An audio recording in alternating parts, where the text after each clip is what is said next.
Hello, Sofa Squad. How is everybody doing? Hello, hello, hello. I hope you all are doing wonderful. If you could drop a number one in the comment section so I know you can hear me pretty please. I hope everybody had a good evening. We were just here, I feel like, except for a different case. Um, Today's case is going to be Megan Boswell. And pardon me, this is, oh, Lord, okay, there's the chat come. Thank you for the ones, everybody. I do appreciate it. Thank you, thank you, thank you. Um, Thank you, mods, for being here. I hope everybody's doing well. I hope y'all are doing well, Sofa Squad. So today is Megan Boswell's sentencing. Now, Megan Boswell, you see on the screen here, baby Evelyn was her little baby. Baby Evelyn is the victim in this case. Megan, for lack of better terms, I'm sorry, but she threw baby Evelyn away like garbage. Literally. It is a heartbreaking case that has gone on for years and years. Part of the reason for this is this took place like during and around the whole COVID situation, but also because Megan, you know, blamed everybody, her mother, her this or that. You know, parts of her family have some issues going on, and so it kind of, there's a lot going on here. But ultimately, justice was served. Megan went to court. Megan went to trial. Megan was found guilty. Now she has been sentenced on the biggest charge. So these are going to be sentencings for like little charges, right? And that's what this is today. So she's never getting out of prison, right? I mean, I think she could be like a little old lady when she gets out, maybe. Um, and so there's that. I was telling the chat earlier, Shayna and I had tried to go to the sentencing they did maybe last year. They had this once already, okay? And we went, stayed, and literally the day we got there, they postponed it. So anything can happen with this, y'all. This might not even happen now. That's how this case has been. But we saw the town, and I think was it Bristol, Tennessee? I can't remember now the name of it. Boswell, or no, that's Megan Boswell. Never mind. I'm looking at the thing. I was like, was it Boswell? No, that's Megan's last name. I can't remember the name of the town that it's in. If you know, drop it in the comment section. But like, we went to the courthouse. We ate at a little local restaurant. We drove by Megan's family's house. Um, we went to see baby Evelyn's resting spot. And I will say Bluntville, thank you, Sandy. Her resting spot is beautiful. She has a little plot all like to herself, kind of. And I mean, y'all, when I tell you she is very loved, she is very missed. She had so many toys and things on her little resting spot, and it was so heartbreaking to see, it was just it's a heartbreaking case. I know Mady says it's under the jail option, absolutely. And one reason why we went by like Megan's family's house is one thing that struck me with this case is that, and I'm not trying to say if this wasn't the case that it's okay then if she do a shit. No, obviously. But the way that Megan was and presented herself, and partly too because you see her mother, she's struggling with certain issues, and I was like, well, maybe Megan didn't have any support. Like, you're trying to figure out the why. Well, then when they're like showing where Megan's dad and grandmother lived and all this, and I'm like, huh? Like, this is what her dad has, this nice business and this property, and they have this and that, and he got her this little trailer, and she wasn't hurt. Megan wasn't hurting for anything, right? Like, she lived like a slut. Like, the conditions that baby Evelyn had to live in, y'all, was horrible. Okay, if you watch the trial or follow, okay. Um. So, anyways, but yeah, I mean, the property you couldn't really see. I mean, it's off the road, but it's right there in town, basically. But we drove by it, and yeah, it's a nice place. So it was bizarre to me that uh, I don't know. I don't know what this case is. It's heartbreaking. So, but it's very small town, very small community. Very, this is, I would say, devastating, to the locals, and I mean, everybody knew about it, right? The Megan Boswell. How would you not? Hold on one second, y'all. Uh, yeah, Amy says, remember how Megan's kept house? Yeah, and you're being nice by saying kept. Amy's being nice, saying how she kept house, right? Could we even classify it as a, hey, Lauren, how's it going? I mean, y'all, the dude that helped clean the house was like, I've never seen anything like this. And that's part of the reason why I was so shocked when they started showing, because, I had this mental image of how, hey, Tori, of how Megan grew up or lived, or how her grandmother or grandfather or, dad, all these people lived. And when they start showing it, I'm like, this isn't Squalor there. What? I just don't think that Megan cared. I don't know how you get here. She tried to pull everyone under the bus. And again, poor little baby Evelyn threw her away like without a second thought. I hold on.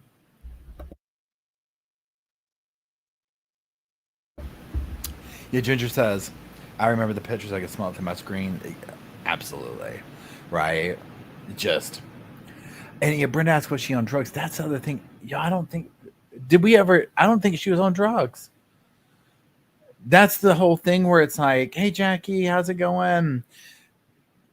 Okay, wait, we got Jackie. Looking forward to watching this on a cushy sofa. I know, right? Thank you, Jackie, for hanging in there over the trial. That was so appreciative. Lost Ronan, how's it going?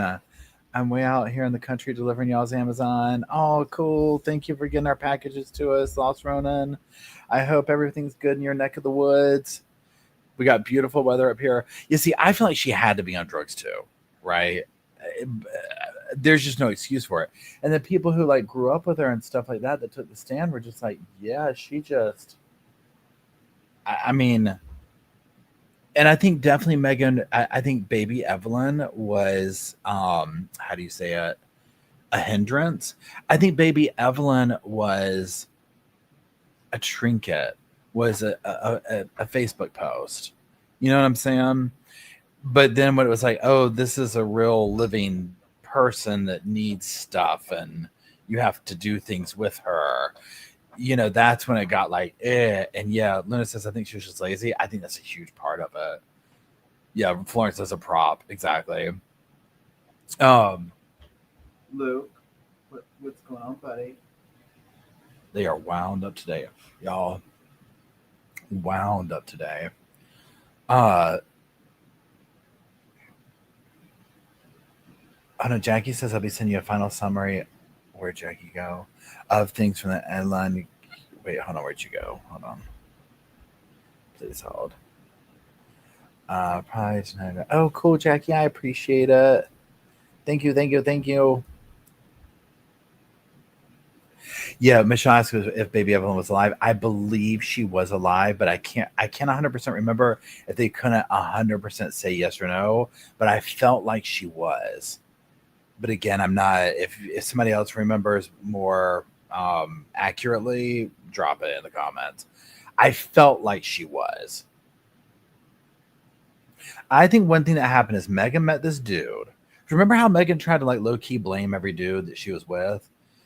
First there was like the baby, and nobody ever knew publicly who the real baby daddy was, right?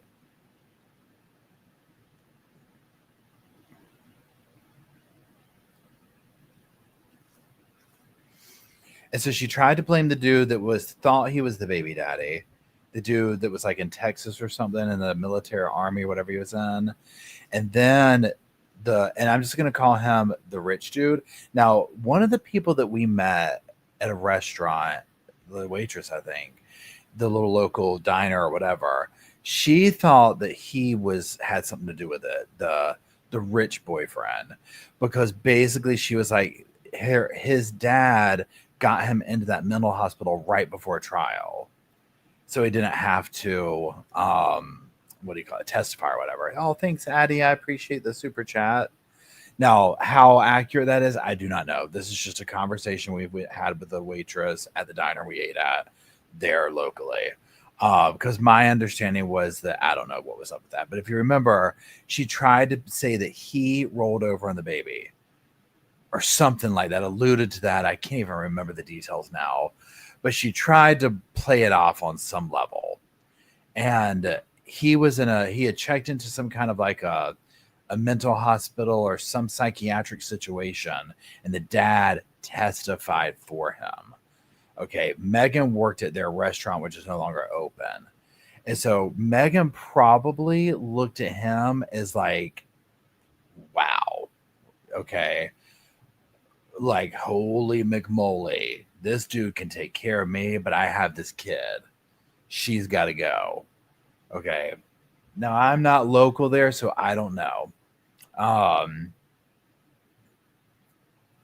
Yeah, and here the judge says, being accused of and believed to be responsible put me in a bad mood. I'll say, oh, 100%. Right. So that's what, like, when I say, like, oh, I don't know the nuances of the locals in that capacity. And I only talked to one specific person who her take was he had something to do with it. Because how could it not? He went and did it, right? And she was saying, like, oh, yeah, there's people protesting out on the street. Now, to give you perspective, oh, wait, here we go. To give you perspective of the area, and if you're from there, so the courthouse, for me, like where I'm from, our historic courthouse before, when it was, okay, so let me rewind. Where I'm from, what is now called the historic courthouse was the courthouse, if you get what I'm putting down, okay? When you think of historic courthouse, think Andy Griffith, hey Sean, those type things. That's the kind of courthouse that was in my small hometown. Now it's bigger, whatever, and it's like a museum, okay? Like in the real, what you think of as like a corporate looking courthouses, around the corner, whatever. Long story short, Megan's courthouse where this trial was like that. It was giving historic courthouse inside. I never even knew where a courtroom was in there. Like we walked in and I was like, is this a museum? What is this? Oh, wait, hold on. Ann says, I originally went to the courthouse and found out it was at the Justice Center. Okay, Ann, so help me out here, because the waitress, when I asked her, so was Megan's trial not at that courthouse that I'm talking about? You know what I'm talking about? That looks like that looks like a historic courthouse? Because I couldn't figure out where it was at. And the waitress was like, oh, no, that's where it was at. People were protesting. And, on the street every day. And I was like, trying to figure, I was like, where? Because it's so tiny. So it was not in that courthouse. That makes more sense. So where? Okay, so Anne, wait, hold on. Yes, on the street. So are you saying no, it was not in that historic courthouse, but yes, people were protesting on the street?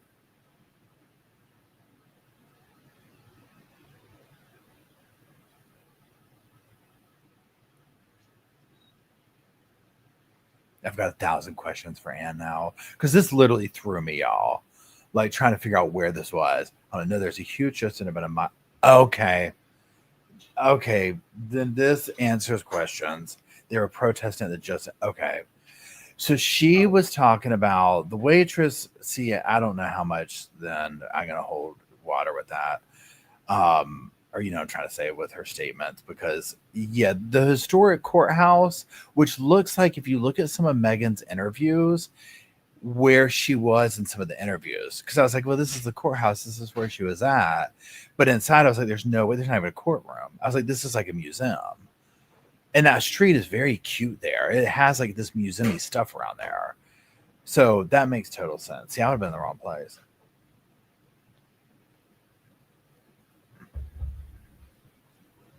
You see, that's how my hometown is. Like the courthouse that was there, um was now the historic one, and probably the same as Megan. Like you could walk to the courthouse in my hometown now, like what I'm saying, like what you think of as like like an industrial looking downtown building or whatever. But when I was a kid, I mean, I can remember our classes for a field trip taking us there for like to listen to a court stuff. And I remember one time, well, not one time, we only went once. Whatever the dude said, my little class, mind you, this is like first graders. We went, or everybody said something, and the judge was like, "So whoever was up there was lying good." And this is a very cute area. Yeah, super cute area, and that's what was interesting about the area. And now I'm going to say this with this. You have to find beauty in the mountains. If you don't think the mountains are pretty, then you're going to be like, well, what are you talking about, Paul? I find mountainous areas beautiful. And this area where they were at is stunning. And so when you take that as the backdrop, where I'm like, my God, the breathtaking mountains, cute little town, all the stuff. Okay. And then you put the Megan situation on it, it's like, yikes. Okay. Like, it's just the two, how do you say it? Juxtaposition or whatever that word is. Um, yeah, Anne says, Paul, I'm imagining a really hot courthouse with no AC and everyone has fans. Legit. Okay, that's kind of my memory of it as a kid. What's that movie? What's that movie they make us watch? As a kid, they make us watch. We all watch it in class as a kid. Is it To Kill a Mockingbird? You know what I'm talking about? Where and it's like the old school and the Attican or Adkins or Atticus. Is that it? Y'all know what I'm talking about? Okay, that's my hometown, and this hometown, and Megan's place too. Yes, Atticus Finch. Thank you. And that was like the courthouse where I grew up. That's what it was like. So, and it burnt down actually, and they rebuilt it. And it's just a museum now. I would like to go back and see the museum. Yep, To Kill a Mockingbird. Yep. I need to see it again. It's been obviously decades at this point. It's only been a few years since I've seen it. So, for those just joining, we're just in a holding pattern. We're waiting for them to come on. Anything could happen with this, y'all. Anything could happen with this situation. They could come on and say, not good. Like, this case has been crazy. And in fact, let me get my stuff pulled up here. I'm your biggest fan. Dun, dun, dun, dun, dun, dun, dun, dun, dun, dun, dun, dun, dun, dun, dun. Okay. Shibba dibba dibba doo. Okay, Megan Boswell.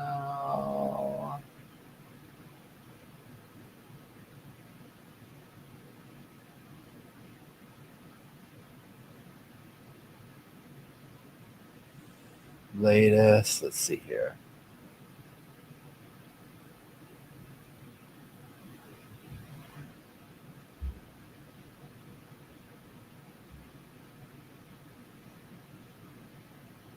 Yeah, there's that new case of the cheerleader.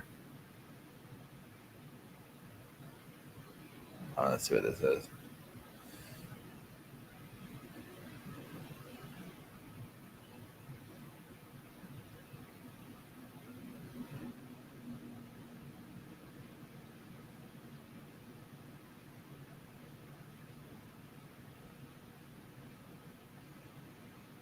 Okay, so nothing yet. Nothing yet. I'm just kind of taking the. Oh, hey, Crafton. Yeah, Alexi. And then who was the girl? She has blonde hair. I want to say it was in Georgia. And she ended up getting, yeah, Lake and Snelling. That's the new one.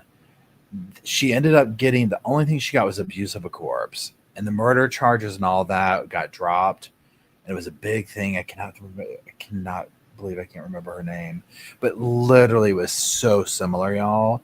She buried the baby in the back, and the defendant or the state tried to say she tried to burn the baby with a lighter.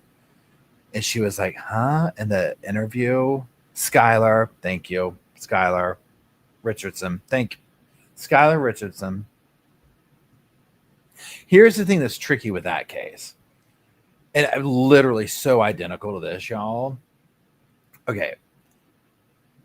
I believe when we saw the interviews of the state talking to Skylar, talking about, oh, you tried to burn the baby. She's like, what are you talking about? I believed her reaction.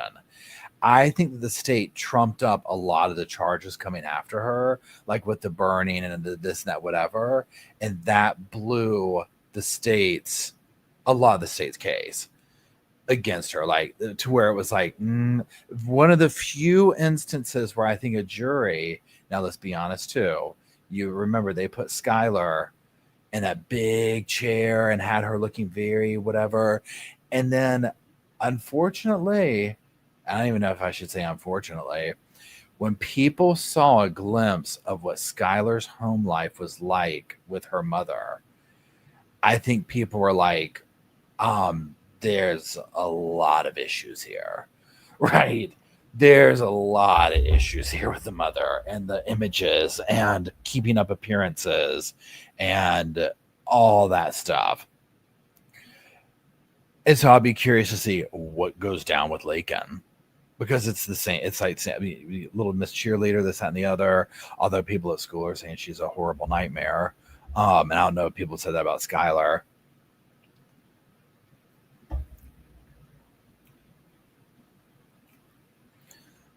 A Crazy Room comment says I could tell some personal stories of her mother. The mother would just even in the and I can't remember if I'm saying these things right, y'all. Whatever the video was where we saw the mom and the dad and Skylar in an interview room, and the mom is going, and you could like so my personal opinion, and again, this is just from memory right now. Um, oh, are they still there? Crazy Room combos. It was almost like you could tell there was this very deep toxic relationship with the mom and Skylar, and the dad was like, let me intervene. You know, the mom's like mom handling, let's say Skylar, and she's like this super sheltered kid, right? That doesn't seem clueless. I mean, who would? And I think people were able to find sympathy with her, and I think people were like, yeah, I believe the baby was dead, and that she went out and definitely did the abuse of whatever the charge was that she got. Skylar moved to Cincinnati. Okay. And do you Crazy Room combos, do you know did she find a man? Did she like what took her to Cincinnati? A job, a man? Like do you know? She was not sheltered. Oh, this is fascinating to me. Oh, so CrimeCon is going to be in Las Vegas next year. She's engaged. Okay. So Crazy Room combos, would this statement be accurate or no?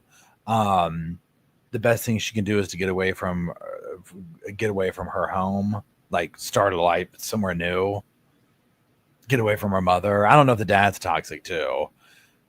The mom and her's relationship just came to the forefront of the trial, is what I remember.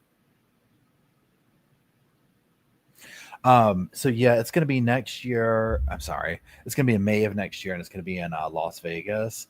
And we're going to do some kind of, I'm still waiting to hear from like Shayna and Emily. They've scoped out a place to do like a little meet and greet tonight. If you are there. Um, okay. Crazy Room says yes, her mother, especially. Okay. Yeah. See, it's always interesting. That's just like with, Jackie, who was in the comments earlier, she was going to what's the trial? Donna Adelson's trial we just did. So she was like translating information. It's always interesting to get people who know the area, people who are there. This is what I've seen. This is what I've heard. You know, versus okay, I'm just watching on screen and this is the vibe I'm getting. But of course, I don't know, right? Um, Casey says, "Hey Casey, there's a shop in Vegas we can tattoo. If anyone wants to get some of that." Oh, that's so cool. Amy says, "Remember that 18-year-old who took life of her boyfriend's baby in the dorm room?" Oh, I don't remember that. I don't remember Amy. Mila's mom, how are you? Yeah, and see, and I never could come to a decision with Skylar if, um, what is it? If I thought that she killed the baby after delivering it. Oh,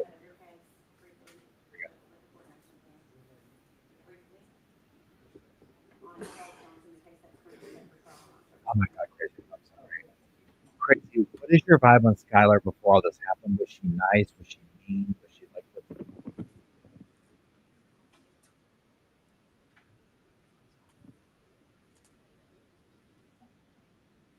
You have audio, but oh yeah. So we're getting ready, y'all. Now, y'all, the case that we're watching today is Megan Boswell.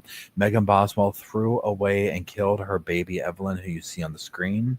This was several years ago during um, the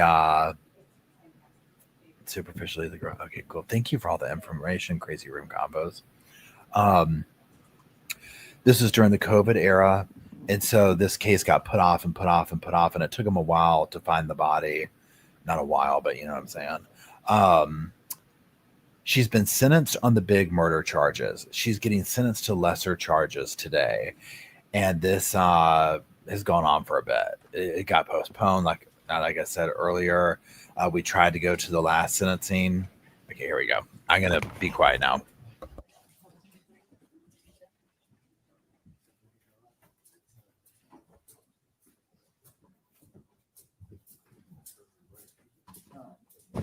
I'm dying to see Megan.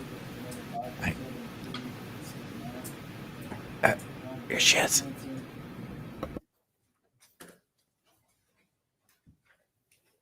There was a pre-sentence report filed April the 4th, 2025. A jury convicted Ms. Boswell of first-degree murder in count 1, first-degree murder and perpetration of felony in counts 2 and 3. The jury sentenced her to life. The jury also convicted her in count 4 of aggravated child abuse, count 5 aggravated child neglect, count 6 tampering with evidence, count 7 through 17 false report, count 19 abuse of corpse, count 20 failure to report the death under suspicious, unusual, or unnatural circumstances. So we're here on counts 4 through 20 for sentencing today. Is the state ready to proceed? We are, Your Honor. Is ready to proceed? Yes. Because sentencing, the first thing is up, the state has first. Judge, how are you going to handle the pre-sentence report that we made? Because of the nature of this case, it's going to be exhibit number 1. I normally don't make any exhibit, but I think in this case, Fine. thanks, sir. Somebody have a copy of it? It's not been marked up? And if you don't, I've got it in the file. I just got to find it. Which file it's in? Good, we have a clean copy.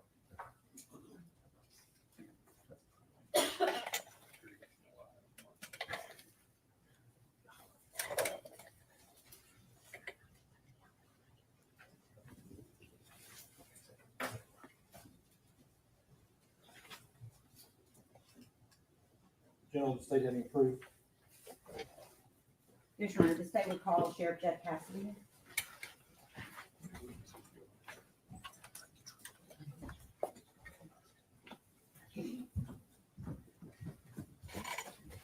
Raise your right hand, state your name, please. Sheriff Jeff Cassidy. Solemnly swear upon testimony about to give is true, all truth, nothing but the truth.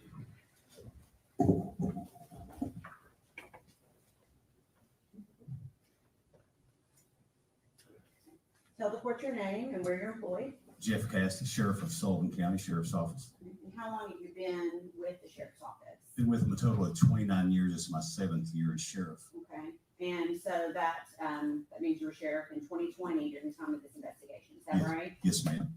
And I'm gonna take you back to February 2020. Was Sullivan County the first agency to be involved in the investigation of missing child Evelyn Boswell? Yes, ma'am. Can you tell me briefly how Sullivan County how the investigation started? Missing a child at first, and then once we found out that the last time the baby was saw was in December, we knew he was already behind the curve there. We was probably 2 months away from utilizing the resources that we needed to rescue or recover a baby Evelyn. Okay. How old were you told Evelyn was at the time the investigation began? 15 months. Okay. What was your role in the investigation? Of course, as a lead agency, I always stay in contact and communication with all my detectives and everybody that was responded to this scene and responded to all the tips across pretty much the region. So, I was constantly in communication with TBI, FBI, and my detectives. Okay. if you had to give an approximate number, how many Sullivan County employees do you think were tasked with working this investigation? Aside from my executive staff, which is about 14, we had probably an additional 40 worked around the clock just on this case. Okay. When you say around the clock, was there 24/7 coverage Yes, ma'am. of this? And are we talking about from the day she was reported missing until the day that she was found? Yes, ma'am. So approximately 18 days. Yeah, from about February 18th to March 6th, I looked through our records, and just overtime hours alone on this case was 740 hours. Okay. And that's employees working their regular shifts plus overtime. Plus overtime. Okay. So let me ask this first.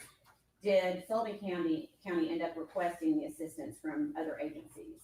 Yeah, this was a unique case. Normally we work most cases on our own, but we had to pull resources from the Tennessee Bureau of Investigation, Federal Bureau of Investigation, Virginia State Police, SBI.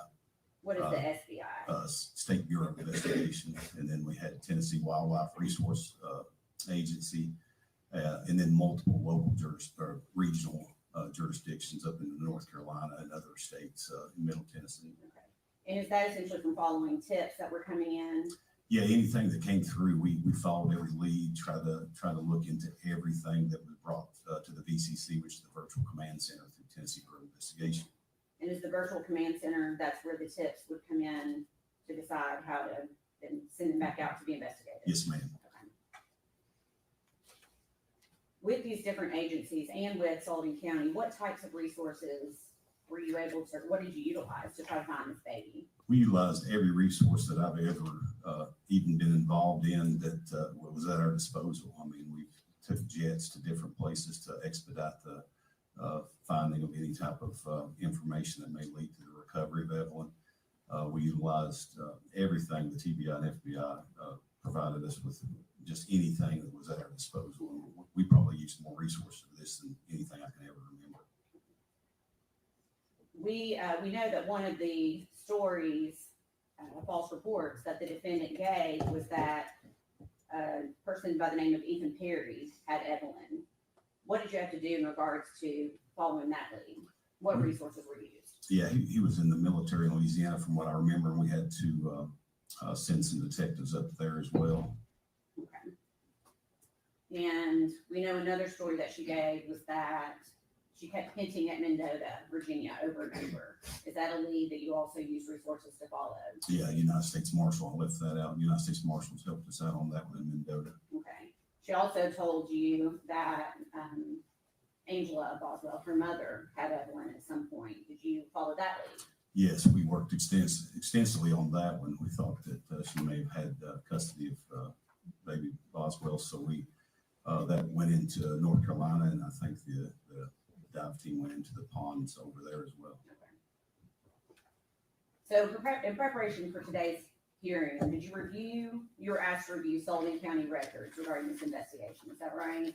Yes, ma'am. And the records that you reviewed, were they all maintained by the sheriff's office? Yes, ma'am, just the Sullivan County Sheriff's Office. And the purpose of those was to come up with the manpower that was used, Yes, ma'am. to get an approximate amount of manpower and overtime hours, is that right? Yes, ma'am. What if the defendant had told the truth on day one? Yeah, Objection calls for speculation. I could ask you a different way. Rephrase. Would you have found Evelyn if the defendant had told the truth on day one? Objection Yes. calls for speculation.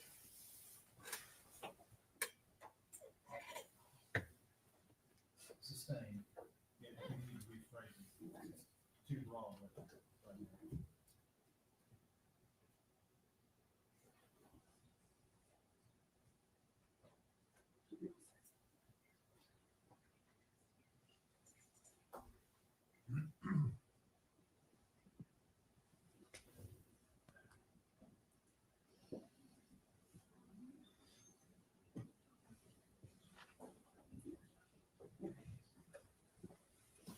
If you had known that Evelyn was dead on day one, would that have changed the way you conducted your investigation? absolutely. Okay. Would all of these resources have been used? No, ma'am. Were you aware of community involvement during the time of this investigation? the 18 days of investigation. Yeah, extremely. They really provided us a lot of additional resources that not criminal justice related, just like they brought us food to the office so we could, eat and still work. And they all pulled together during that time and just showed tremendous outpouring of support for our entire agency. And, across the nation, really, this was a national recognized case. So the people around here in the community, they started Evelyn's Army, and they provided food for us daily. Based on your own personal observations, what did the impact on the community look like to you? Very emotional, just like my staff. I mean, everything you see, people wanted to find this baby, and that was their number one goal. And, whatever it may take, whatever it may need, whatever resource may need to be utilized, everybody was willing and able to put in their time, effort, and energy to locate baby Evelyn. And, just like my staff, I mean, the emotional toll on them, the lack of sleep, but they never did get fatigued. I tried to send some home, and they said, no, I'm not going home. I'm going to work on this case until we find the baby. Okay, no other questions? Please Thank answer you. any questions Mr. Scott has for you. I don't have any questions. Thank you. Thank you. Stay with call, take the man price.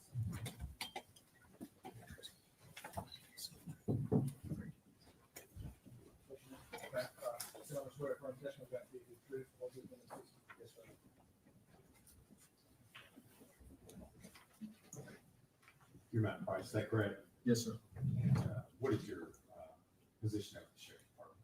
I'm Lieutenant in Criminal Investigations. And Lieutenant Price, you very familiar with the investigation involving the disappearance and death of Evelyn Boswell, is that correct? Yes, that's correct. What was your role in the investigation? This case was assigned to me as the lead investigator with the sheriff's office. So I was the lead investigator. And you worked, the sheriff has testified to, you worked hand in hand with numerous agencies in the investigation, including TBI, is that correct? Yes, that's correct. Okay. David Gratz at the time, also two of you Worked it. worked extensively, that'd be Yes. correct.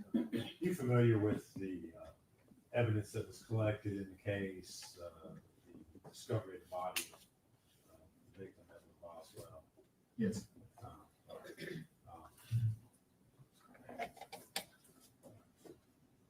Lieutenant Price, I'm going to hand you some photographs. I'm just going to do this one at a time so we, for the sake of getting these exhibits in, I'm going to hand you the first photograph, ask you if you can show us, identify what's shown in that photo. Yes, this is a photograph of looking inside the playhouse at the trash can where Evan was located. And is that a true and accurate depiction of Yes. that scene? Yeah.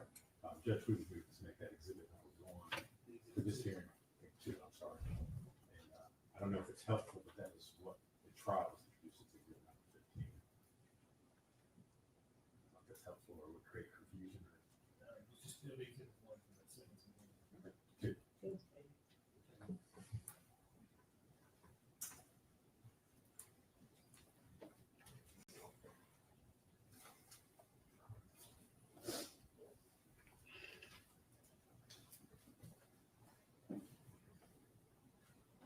You recognize what's shown in the photographs that handed to you?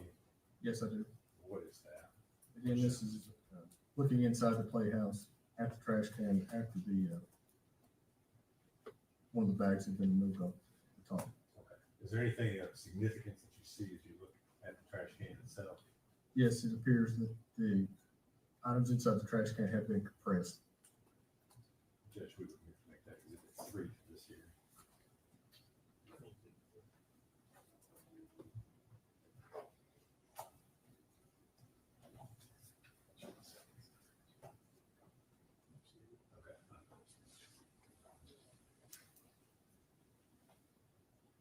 Lieutenant Price, would you take a look at the photographs being handed to you and ask if you can identify what's shown? Yes, this is a picture of the inside the trash can with the blanket removed where you can see baby Evelyn's leg. Is that the first shot or first, I guess, Yes. discovery of the body? It is correct. Judge, we think that exhibit 4 to this hearing.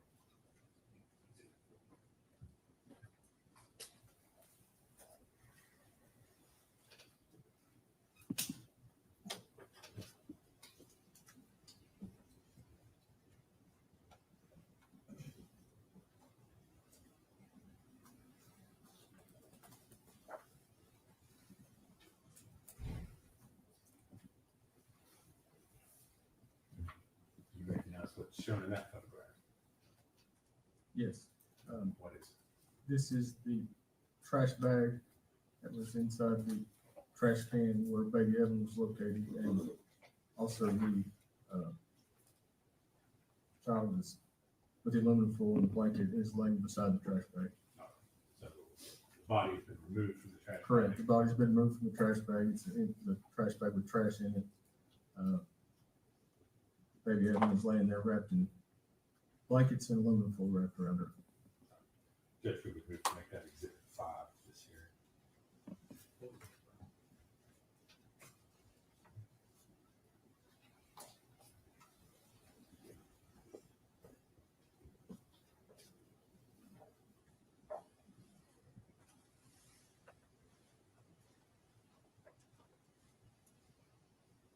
Do you recognize what is shown in the photographs that's been handed to you? Yes, I do. And what is that? Picture of it. This is the body of baby Evelyn after she was removed from the trash can, placed inside of a body bag. She's lying there with blankets wrapped around her and aluminum foil wrapped around where her head area was. Judge, we would make that exhibit 6 to this hearing.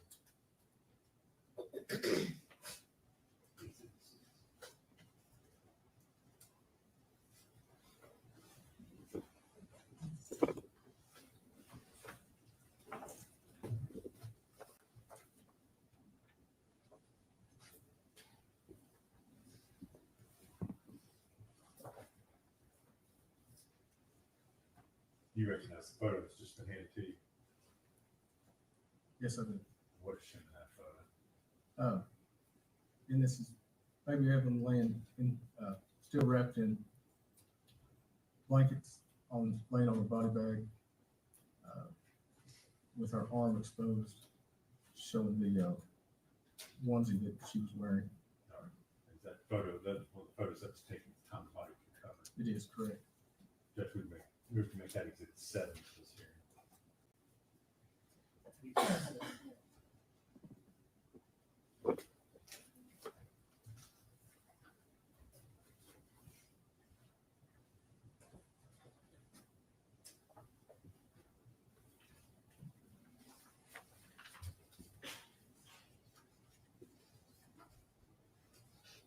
Lieutenant Price, do you recognize what's shown in that photo?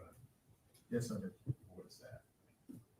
This is baby Evelyn after the blankets and aluminum foil have been removed from her body. It shows the position of her head and how she was laying when the blanket was removed. Judge, we move to make that exhibit 8 to this hearing.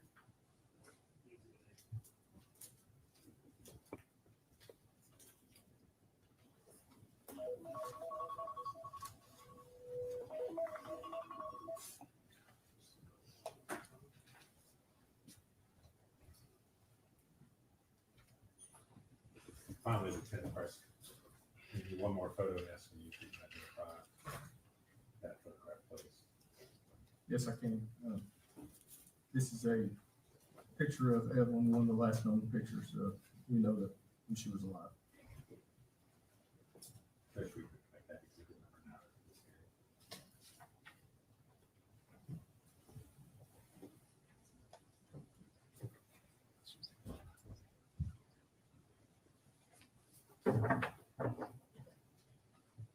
Thank you, Lieutenant Price. If you would answer any questions Mr. Scott has for you.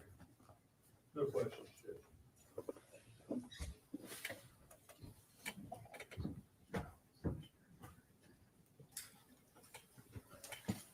That's all the evidence.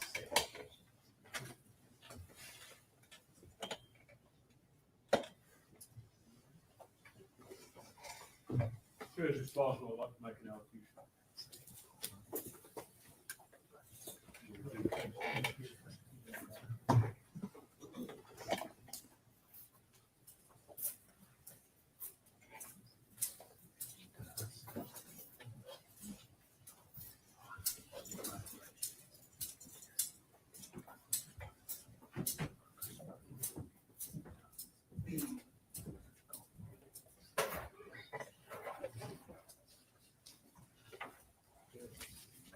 I would just like to say that the state of Tennessee treated me very unfair during this whole investigation. And had I had a fair trial and an impartial jury, I would have been acquitted of the murder charges. I would have never hurt my baby, and I did not kill Evelyn. That's all.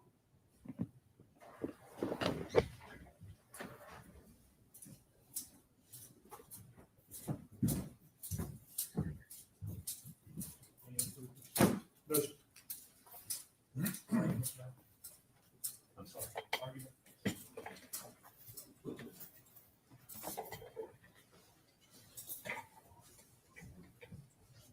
Judge, the state is, prior to this hearing, filed a notice of intent in regards to enhancing factors that we believe apply, as well as a notice of intent to seek consecutive sentencing, which is what we are asking the court to do.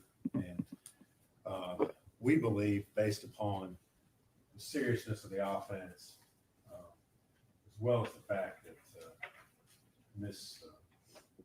Boswell is a dangerous offender whose behavior indicates little, no regard for human life, that she had no hesitation about committing a crime in which the risk of human life was high. That this court should run those sentences consecutive to each other. And I want to touch briefly on the enhancement factors, and primarily on the one that I think just screams out in this case, which is the violation of trust. Truly, I think the facts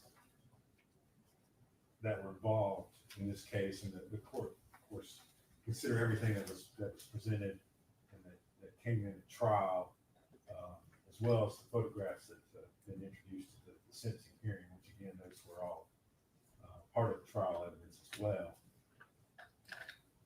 But the trust that Miss Boswell betrayed upon her daughter was just so callous. She chose herself repeatedly, time and time again, over her child. All deaths are horrible, but for a small child to die in the way that Evelyn died just shows such extreme callousness. And those photographs show you. I mean, she was discarded like a piece of common garbage. Detective Lieutenant Price testified to, it looks like the body has been compressed, pushed down in the trash can, so we can fit more trash, more garbage on top of a child. But probably the most hurtful and severe part of this whole and painful part of this is the fact that all that occurred at the hands of the one person that she should have been able to rely upon and trust to protect her own mother. But Megan didn't do that. Megan repeatedly chose Megan. Megan chose her life. Megan chose living in the big house out by the lake. Megan chose going to the movies. She chose going to Blowing Rock, going to Gatlinburg, again and again and again, over her own daughter.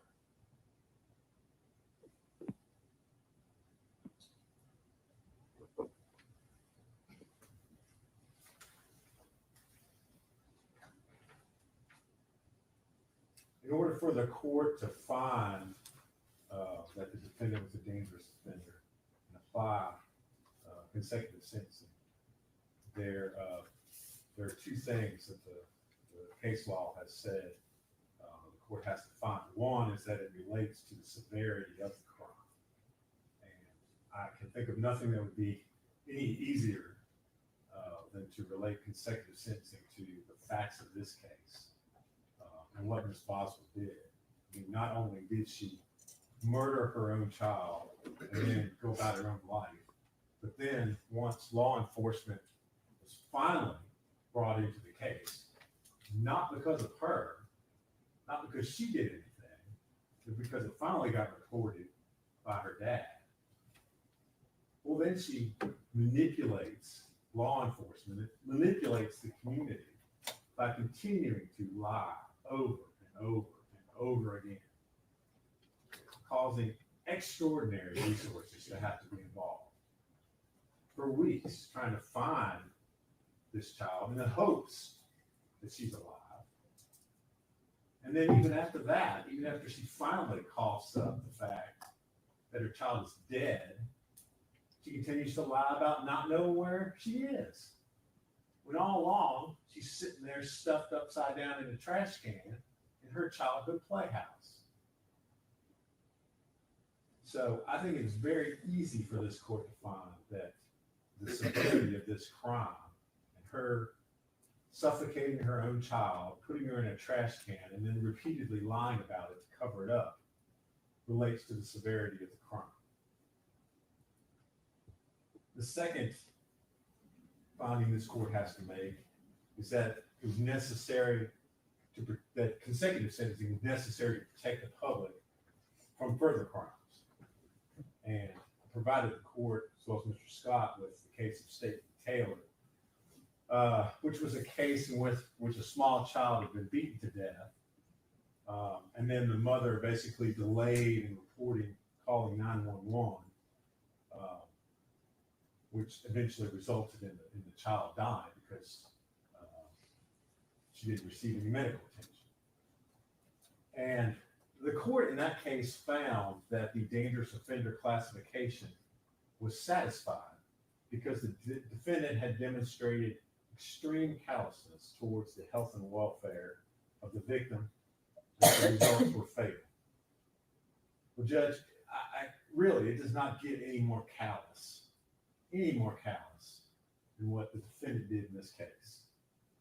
You know, she turned her back, she turned her life, she turned her trust away from her own child. Evelyn got in the way of the life Megan Boswell wanted to live, and so she eliminated that problem. It truly does not get any more callous than that. So the state would submit that both those factors are met and that the court should impose consecutive sentencing.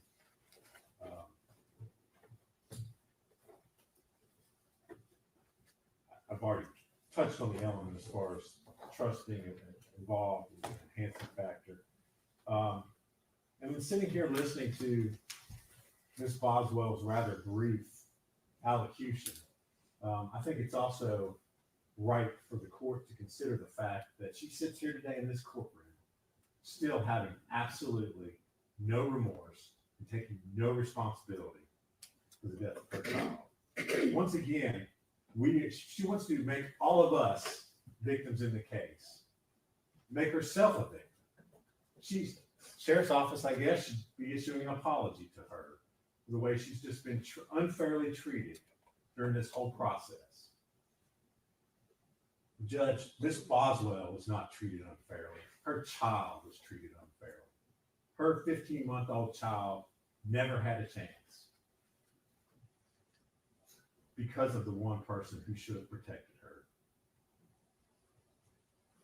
For that reason, the state is asking you to maximize her sentence in the remaining counts that she has to be sentenced on.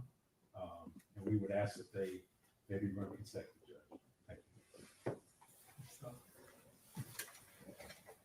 you.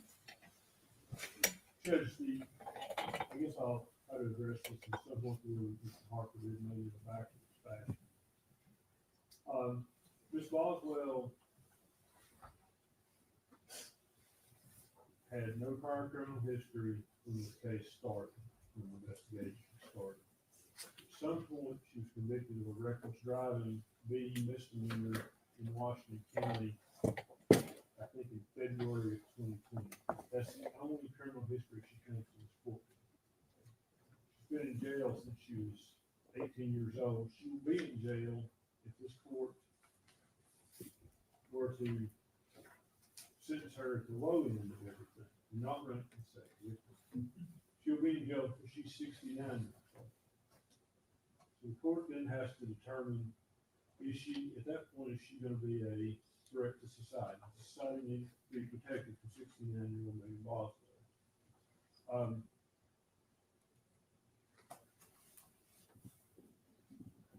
The court should, I guess first the court has to consider the length of the sentence. She's a range one offender as to each count. The court should impose I think the sentence is, short of the sentence is necessary, so the court is supposed to do. To achieve the purposes of sentencing. Here, she's serving a life sentence. She will be eligible for parole at 69 years old. So how much more do you need? Essentially, the state asks you to sentence her to life without parole. That's what they want. And we have addressed that issue already in a manner of speaking. I guess, practice law 25 years, not the only jury sentencing I've ever done. But the jury had the opportunity, after hearing all these facts, to consider whether to sentence her to life without parole or life with parole. They sentenced her to life with parole. And I know you're not bound by that on these other counts, but I think in fairness and in deference to that jury, we have to give some respect to what determination they made. And they were aware of all the other charges. Obviously, they heard the guilt phase and those who convicted her. So I think that is important. We'll consider that. She's eligible for probation on all the other charges. The court has to make a determination whether or not those sentences should be suspended or served. The court has to make a determination whether, if they are served, how they're served, consecutive or concurrent.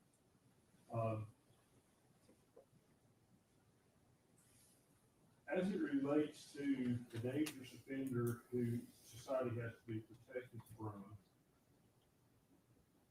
I think the case law is quite clear. Not every person convicted of first-degree murder and another felony is going to fall into that category.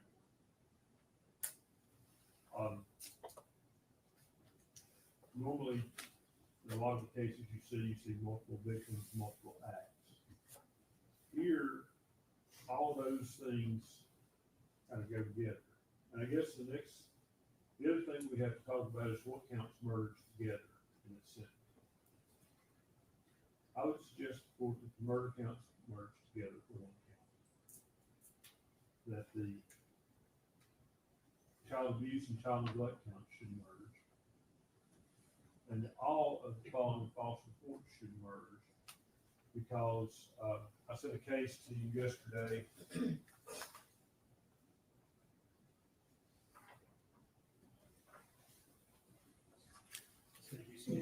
State versus Smith, 436 Southwest 3rd, 751. This is Supreme Court decided that 2014. It talks about cases just like this.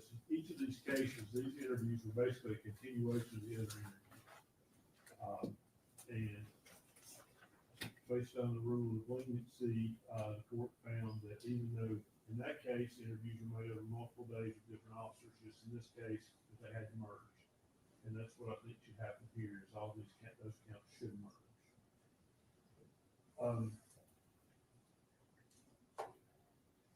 And I guess finally, I want to address what Mr. Harper said about Ms. Boswell's comments. I think a lot of defendants would probably feel that way.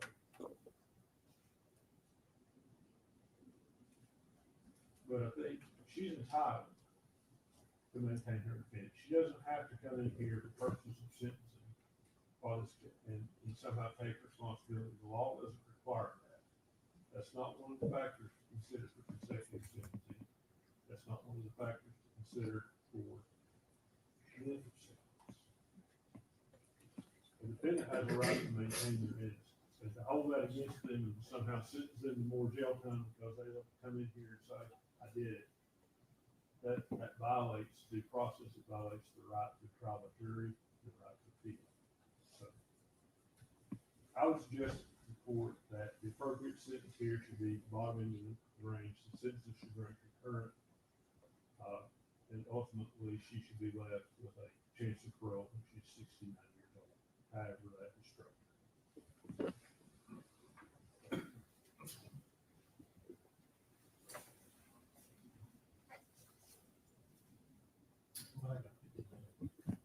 Court will be in recess for 15 minutes.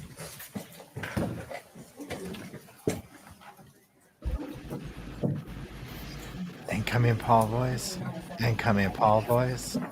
Incoming Paul voice. Incoming Paul voice.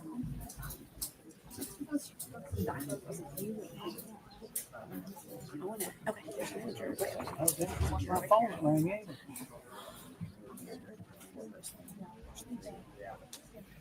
I mean, y'all, these people talkative. I can hardly hear myself think.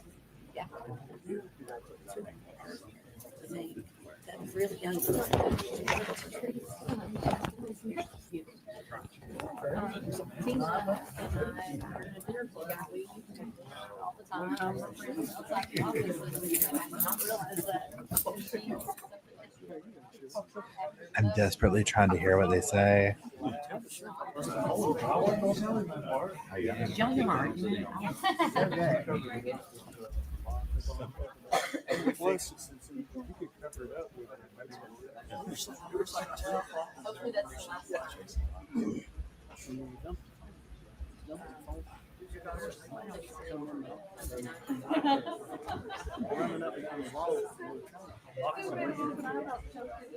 For some reason, we had an axe in there.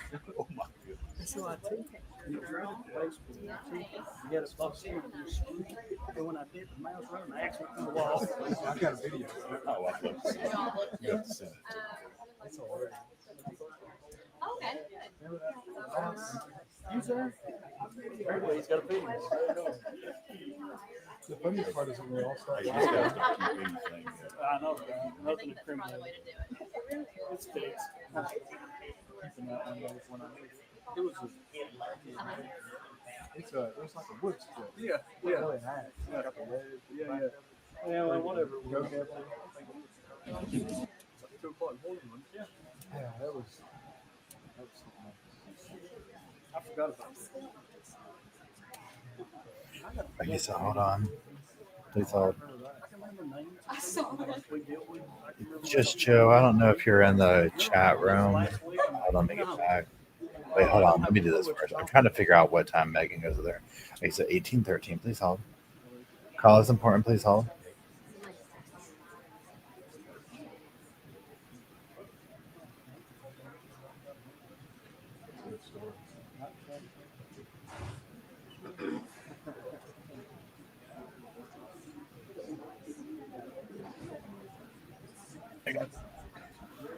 Now, I just sent you an email, just Joe, if you're in here. Good to see you all. Y'all doing good?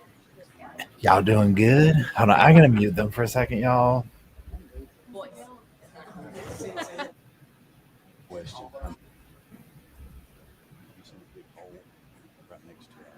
Wait, Judge is still there.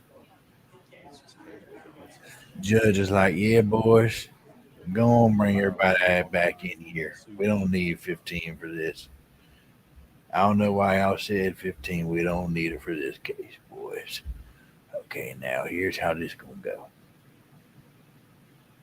Hey, Joe Bob, you got a shotgun? Yeah, I'm not lying, y'all. The fact that she got up there and said that, I was like, what? What? No. If ever there was a way to beg for the worst possible sentence, here's my thing. I can't with this. If I was her, what I would have done I wouldn't have said anything. Why on earth would you get up there and do that? The only thing I can think of is she's trying to save face for life in prison.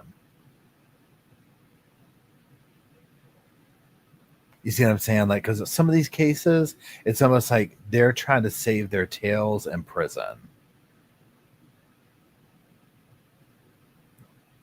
Yeah, like with their fellow inmates and stuff like that. So she's going to go up there talking about, I didn't kill my baby. I got it, Miss Fair Trial. Yeah, how old? I forget how old baby Evelyn was. I mean, young. I mean, obviously, but like, yeah, also for appeal. Yeah, so there's things like that. But again, with this, I wouldn't have gotten up and said one word. Okay. Because all that tells the judge is, oh, 15 months old, Crazy Room says. It's so sad. You hear me out. It says, how do we know it wasn't a double dog dare from other inmates to pay off his delicious slides? Literally could have been, hear me out. At this point, that might have been a dare for a honey bun.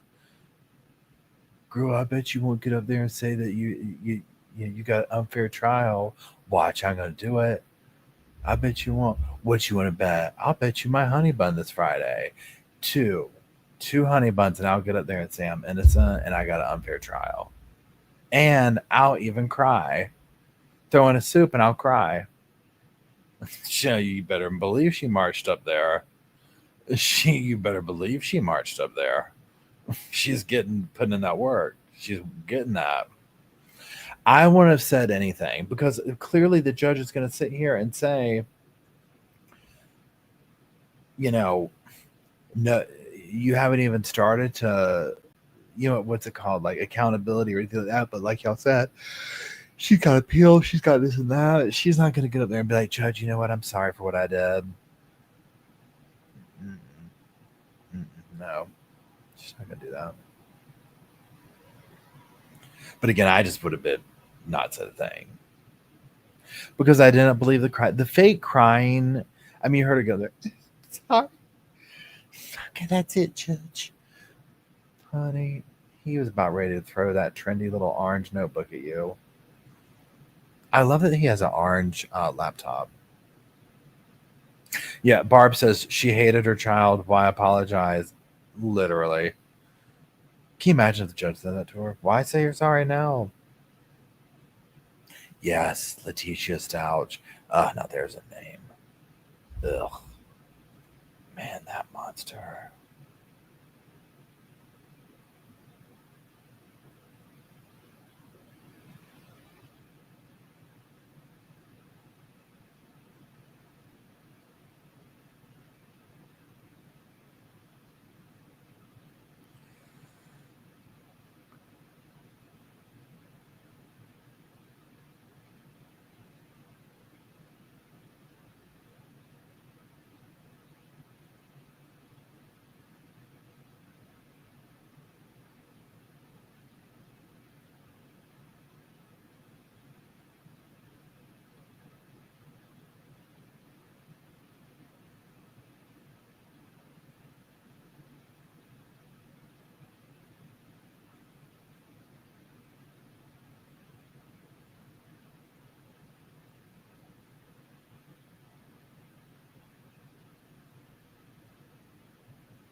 Sorry, I'm trying to sit here and get all this answered.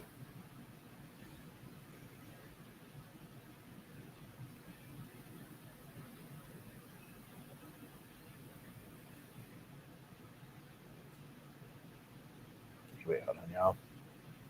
She's still in Canada. She hasn't made it to Big Rope. Yeah, she hasn't even gotten to the big house. Harvey, you little sugary buttercups going off to the big house. Y'all, literally all day long. I mean, obviously not all day because you haven't heard me say it until now. But like this morning, my little verbal tick or whatever you want to call it, because at this point, to me, that's what it is. I've been going around all morning long talking about Harvey. You little sprinkled sugar buttercups going off to prison. Talking about Donna Adelson. P.S. Y'all, True Crime Loser just dropped his Donna Adelson video. Y'all already know. Y'all already know. Donna Adelson had a meltdown.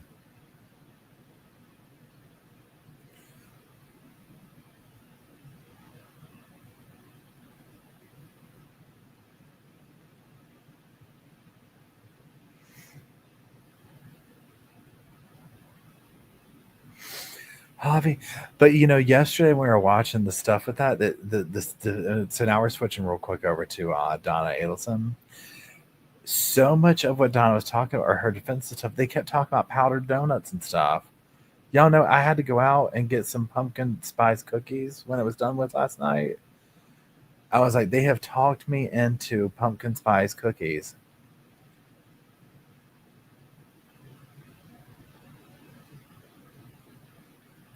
And I know I felt pain when True Crime Loser let my comment. I felt seen. I felt heard.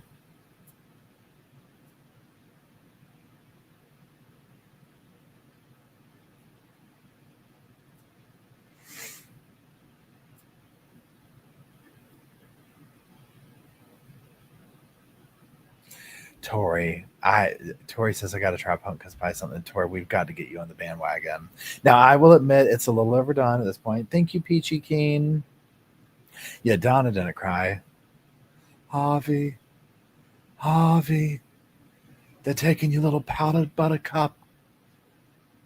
Tell Wendy to bury me in the dress, the one she said I look fat in. No thanks to her. I can't. Here's the thing. The video I'm going to make about that is going to be about how she tried to steal the show. Oh, thank you. Hear me out. It's good seeing you in here. I forgot what I was saying.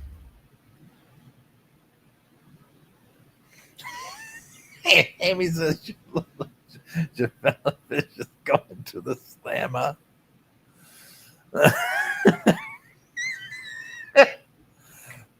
Oh, Stella, stop with that talk. A raspberry-filled powdered donut? Oh, my goodness. I might go get me a PSL today. Hand the judge a Subway sandwich to throw.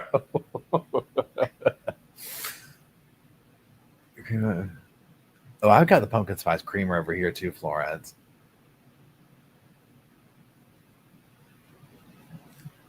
Yeah, Jackie was at this thing yesterday. She sent me a picture of the vending machine with the honey buns. They had the big Texas honey buns there.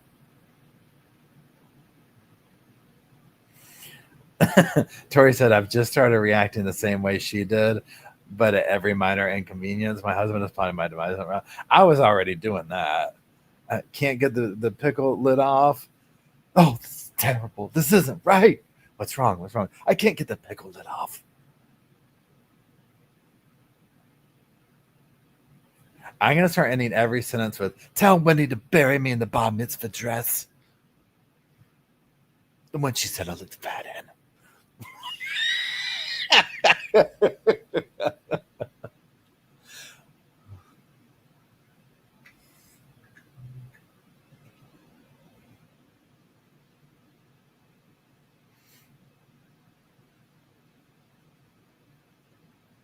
Yeah, he's made me 5 beef Wellingtons. Yeah, trust me. Literally, I've been doing Donna talk for like a week. He's done. He is done with the Donna talk, okay? When this is over, I'm pumpkin spice latte in it. Y'all have pushed me over the edge. It's y'all's fault. Period. Point blank, period.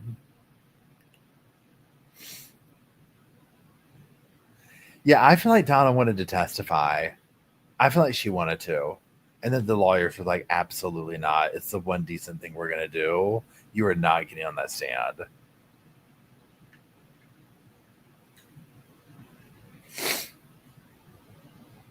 Yeah, the pumpkin spice Cheerios are just divine. I'm your biggest fan. Oh, that's what it'll be. Okay, so pretend that Donna is like on a Lady Gaga thing. So when she got sentenced, she's like, Javi, I'll be your biggest fan. I'll follow you until you love me, Papa. I'm sorry, but it's the fact that I mean, because when she's pulling stuff like that, I'm like, I wonder how Dan felt when he was dying in his garage, or the first moment when he realized that there's a gun in his face. You know what I'm saying? And so for that whole thing, again, somebody said in the chat room yesterday, she's got 10 years.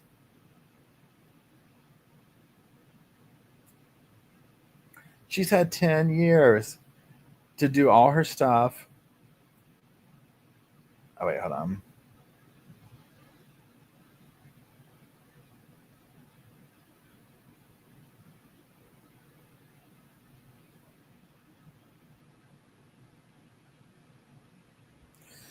Sweet.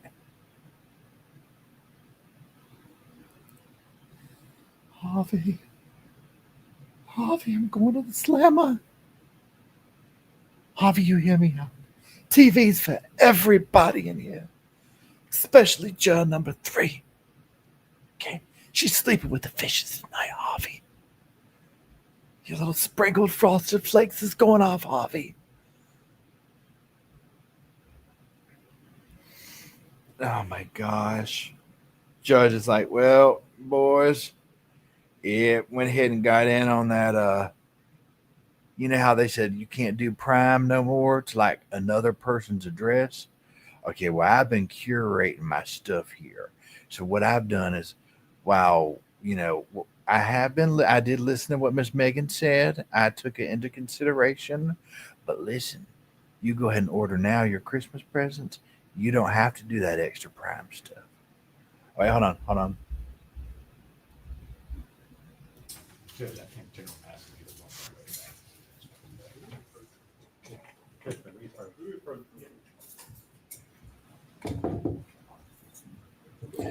I too would love to know Jackie Fulford's win-loss. Corey Ritchie goes to trial next year, February. We'll be watching it. Trust on that.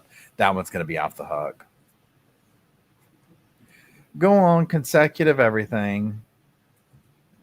This consecutive everything.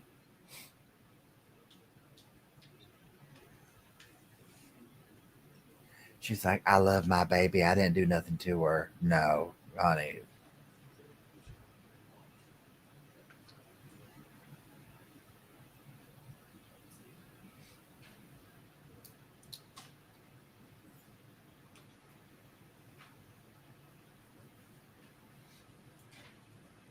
Crazy Room says, Jackie's busy this week. Hey, Crazy Room, I didn't see an email from you. I don't know if you sent it or if it went to the wrong thing. Wait, let me make sure. Hold on. I could be lying to you. Okay, just show us all. If you haven't sent it, don't worry about it, but it might have gone to the wrong place. That's all I'm saying. I'm your biggest fan, oh Hobby.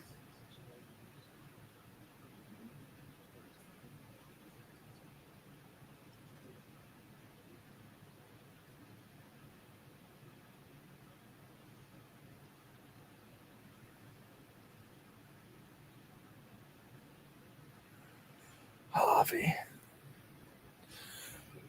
I mean, I don't think she's going to get whatever the verdict is, which I think he's going to throw the book at her. She's already got the worst. She's already in there forever.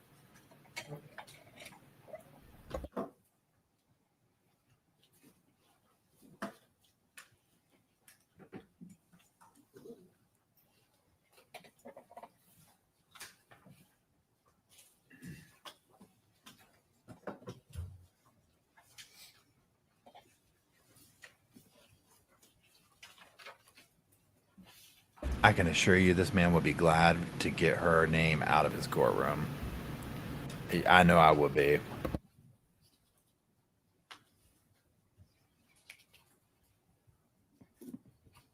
Determining the appropriate sentence for these offenses. The court has considered the evidence presented at the trial at this sentencing hearing. Pre-sentence report filed April 4th, 2025, more than 10 days ago. The principles of sentencing and arguments made as sentencing alternatives, the nature and characteristics of the criminal conduct involved, the evidence and information offered by the parties on mitigating and enhancing factors, any statistical information provided by the administrative officer of the courts as to sentencing practices for similar offenses in Tennessee, located at www.tncourts.gov, and any statement the defendant has made on her own behalf about sentencing and the defendant's potential for rehabilitation or treatment. I'm not sure if it was agreed, but the defendant's a range 1 standard offender under Tennessee felony classification laws. And what that means, the aggravated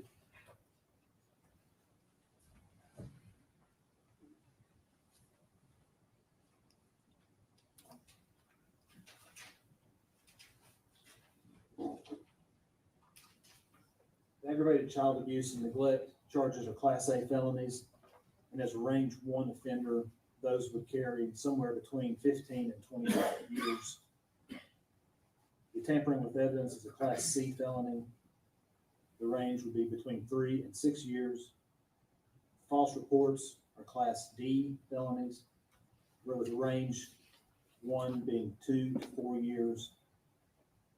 The abuse of the corpse is a Class E felony, and failure to report death under suspicious, unusual, and unnatural circumstances, also a Class E felony. Those Class E felonies for range 1 would be a range of 1 to 2 years. In determining where the appropriate sentence should be within that range, while not mandatory any longer, the enhancement factors and mitigating factors are advisory for the court. The state has urged in its filing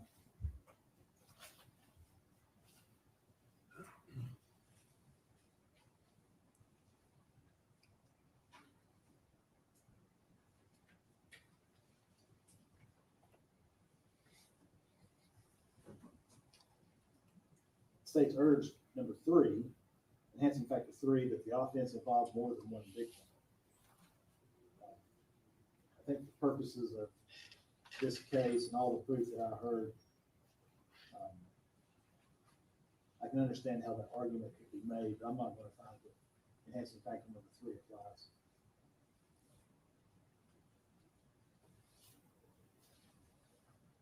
Enhancing factor number 4 is urged by the state. A victim of the offense was particularly vulnerable because of age, physical or mental disability. I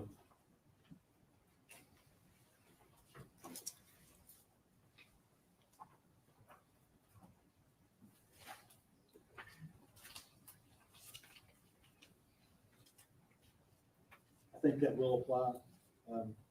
Testimony was that baby Evelyn was, everybody keeps saying 15 months old. I think she was 15 months old when she was found. My recollection of proof was that she was approximately 13 months old when she went missing. Is that wrong? She was, her approximate age at death was 15 months old. At death? At death. Okay. So she was 15 months old.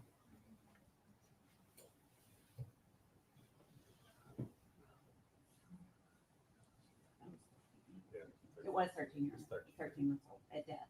It was 15 months old, they assumed, when she was reported. When they didn't know she was alive or dead. So at the time of her death, she was somewhere between 13 and 15. Yes.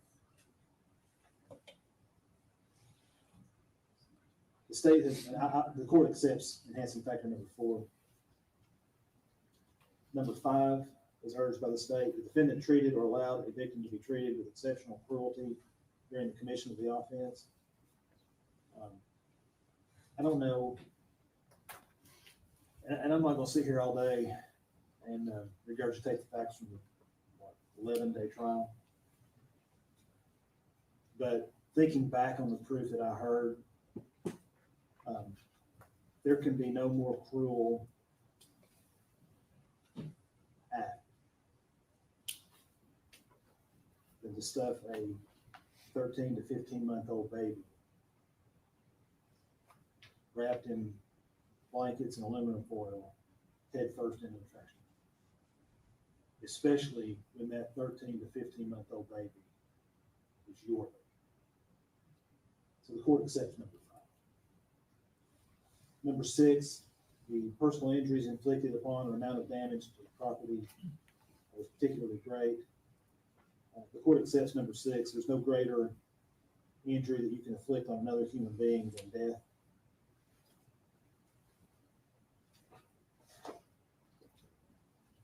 Enhancing factor 10 was in the filing. Defendant had no hesitation about committing a crime when the risk to human life was high. The court accepts number 10.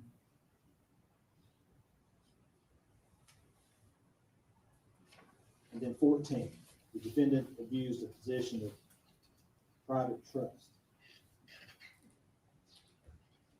And again, the relationship between mother and child, there can be no greater private trust on this earth than that.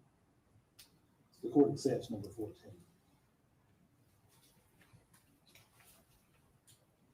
Those are all the enhancing factors that were urged, all the ones that the court, after having looked through them, believes applies. Next, I have to consider mitigating factors in determining the appropriate length of sentence. And again, I'm not going to read, there's 12 statutory mitigators under 40, 35, 113.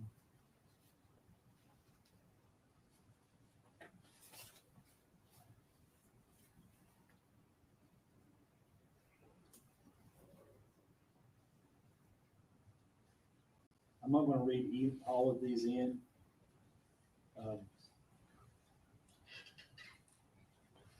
The defense didn't put any arguments forward as to any mitigating factors that should apply.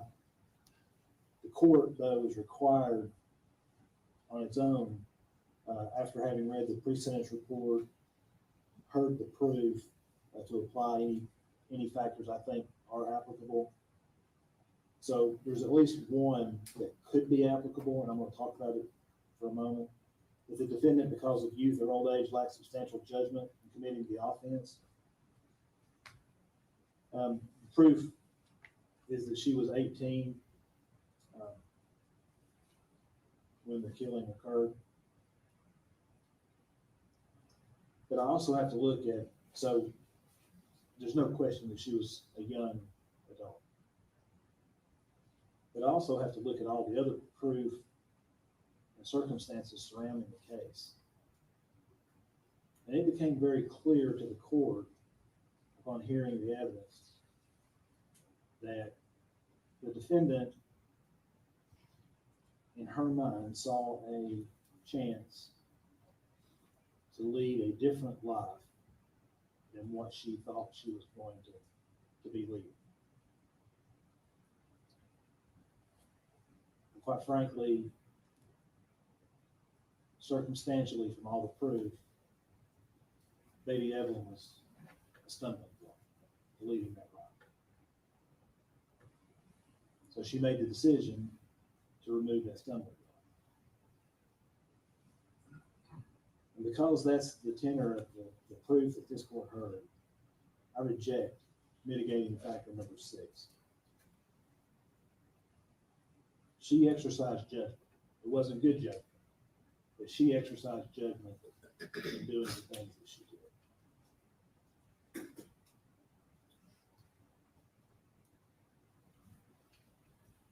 So of the 12 statutory mitigators, the court doesn't find that any are applicable to this case. The 13th is any other factor consistent with the purposes of the chapter. And courts regularly, if a person comes to the court without a substantial criminal history, courts regularly include that as factor number 13. If a person comes before the court and they've had a long, productive work history, then that factors into 13. if they've had military service. Those are the kinds of things that factor into 13. In this case, Ms. Boswell, she did not have a long work history. In fact, the pre-sentence report said, she stated that she'd only ever had one job in her life. And that was the chicken shack where she was working right around the time of this killing. I am going to give her credit for not having, even though she was only 18, I'm going to give her credit for not having a substantial criminal history, either as an adult or a juvenile.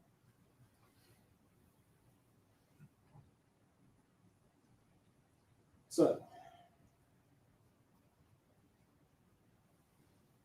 when the court weighs all the facts that I've heard during the trial, all of the testimony that we've heard at this sentencing, when the court weighs the enhancing factors and the mitigating factors,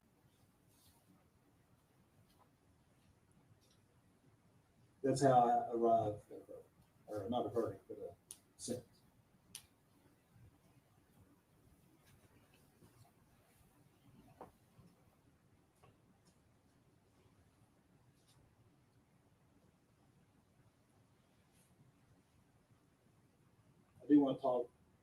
I want to talk about each of these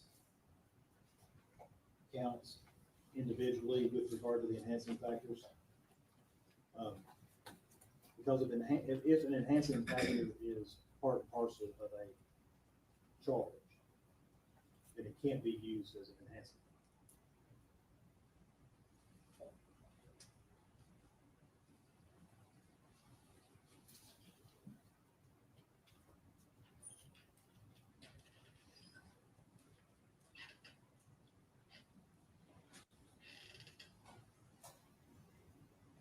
So for count 4, aggravated child abuse, the state has to prove that the defendant knowingly, by other than accidental means, treated a child under 8 years of age in such a manner as to inflict serious bodily injury.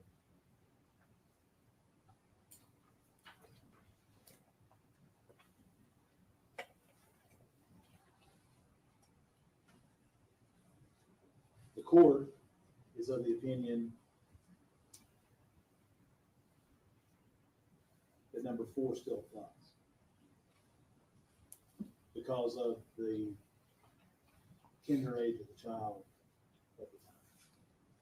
It's one thing to be a child under 8 when you're 6 years old or 7 years old. It's quite another thing to be vulnerable because your age is still literally being counted in months.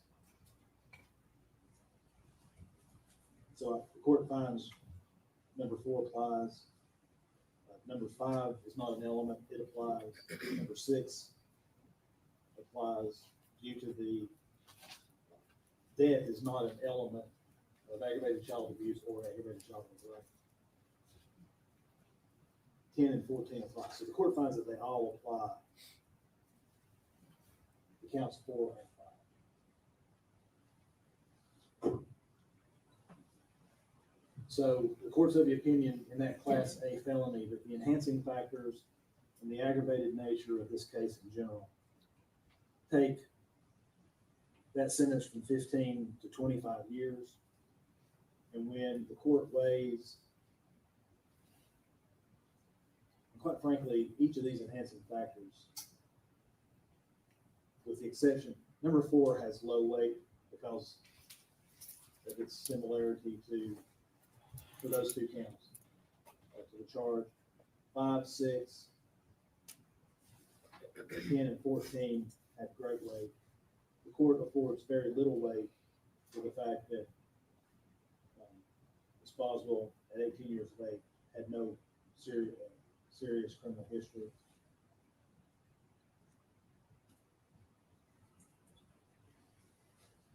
So the court's of the opinion in counts 4 and 5 that the sentence should be 25 years.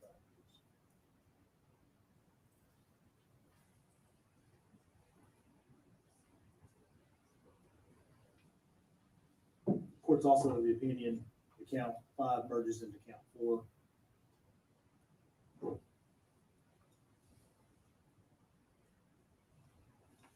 In the tampering with evidence, the court's of the opinion that all the enhancing factors should be afforded great weight. And the sentence should be 6 years.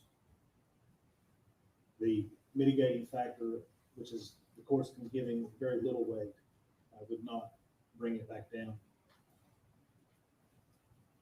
Now, with the false report, the court's of the opinion that the enhancing factors would take that sentence from 2 up to 4 years.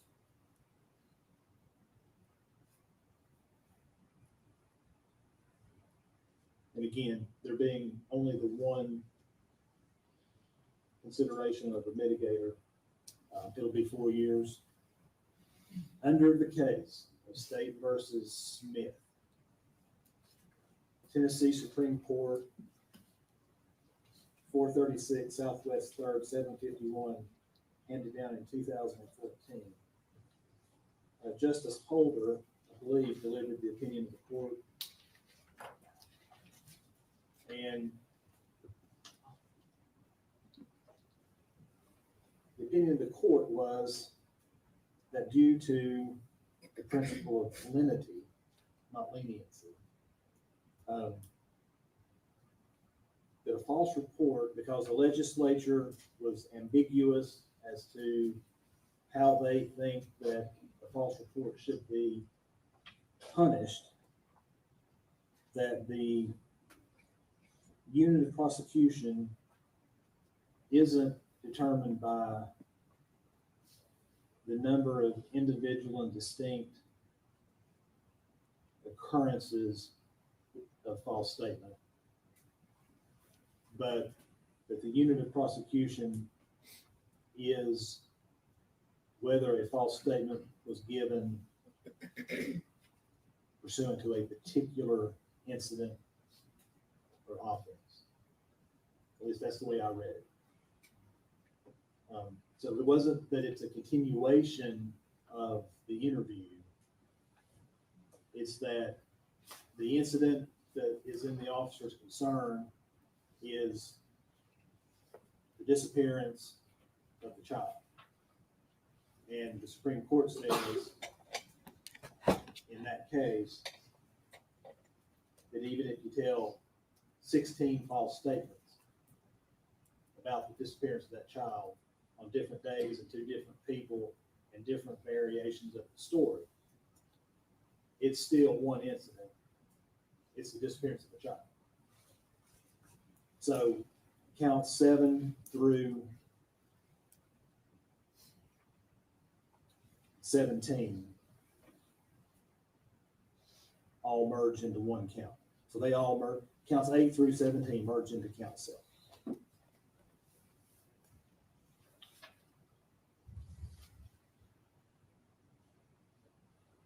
In count 19, the courts of the opinion, the enhancing factors take that sentence from 1 up to 2 years. So that'll be a 2-year sentence. In count 20, and again, I'm weighing the lack of mitigators. In count 20, that sentence will be 2 years as well, for the same reason. Now, since I've already talked about merger, the courts of the opinion that counts 1, 2, and 3 would all merge into a single life sentence.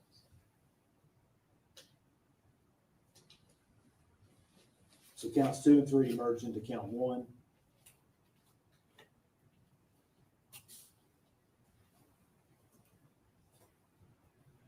Now we'll talk about consecutive sentencing. In the state's filing,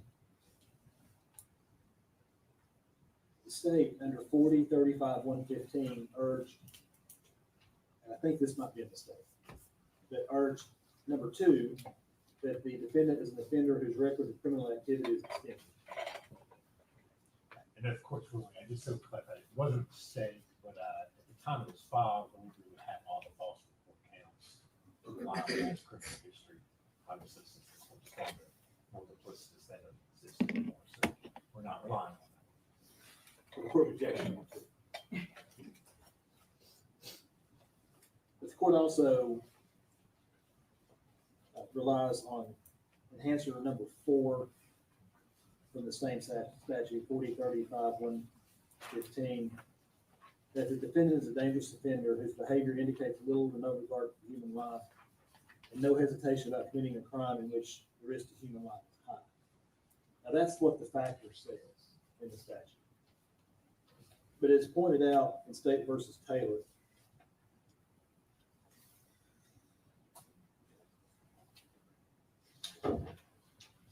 (2017) Westlaw 2179952, also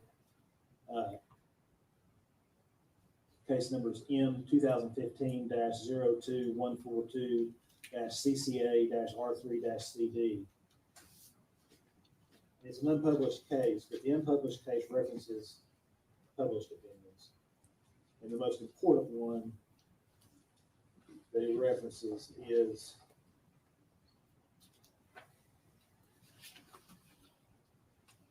State versus Moore, that quotes from the main case is the Wilkerson case, 905 Southwest 2nd,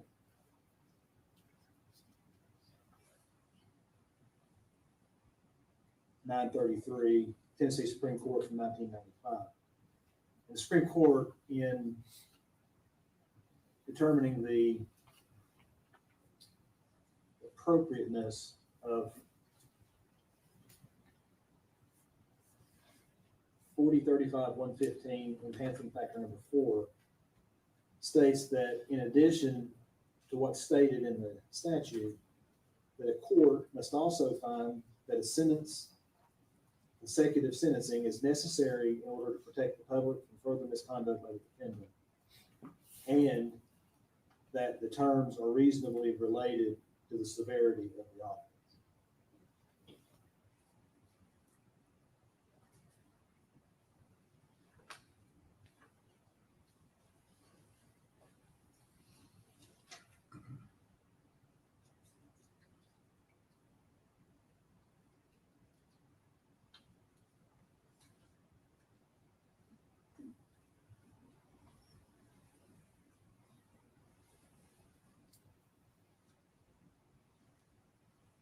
So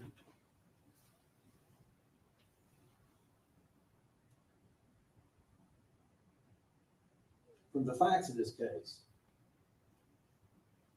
and again, I'm not going to just keep repeating it. Everybody who sat through that trial knows the facts that came in.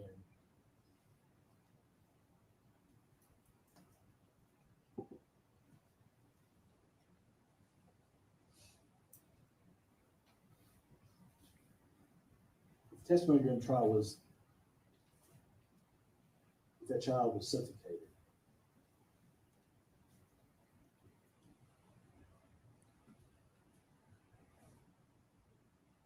When you look at the pictures of how tightly this baby was wrapped in blankets and aluminum foil,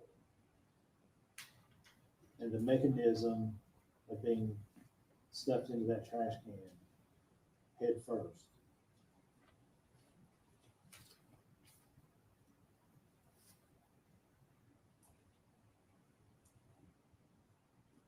There's no doubt in my mind that this defendant had absolutely no hesitation when she killed her daughter.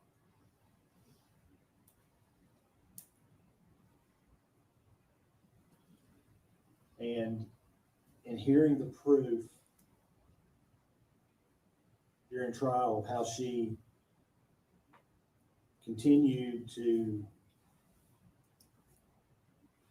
live her life, and from hearing the proof circumstantially as to why she might have done this deed,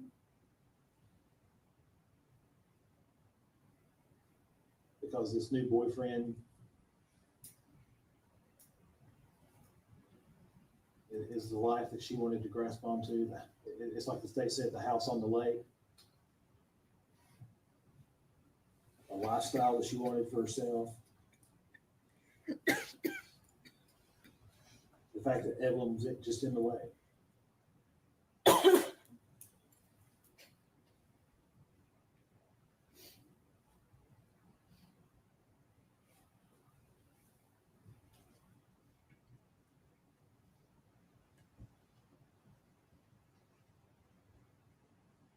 And looking at all the video that we saw during the trial, this court never once saw remorse, never once saw empathy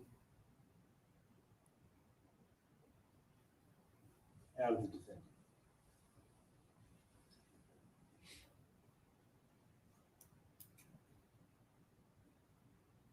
So she is a dangerous offender.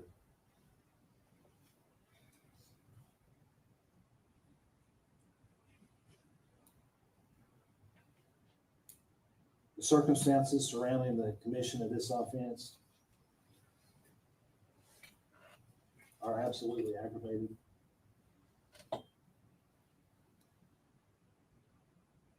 This baby couldn't care for herself. This baby had the only life this baby knew. The only way this baby could get through a day was through her mom.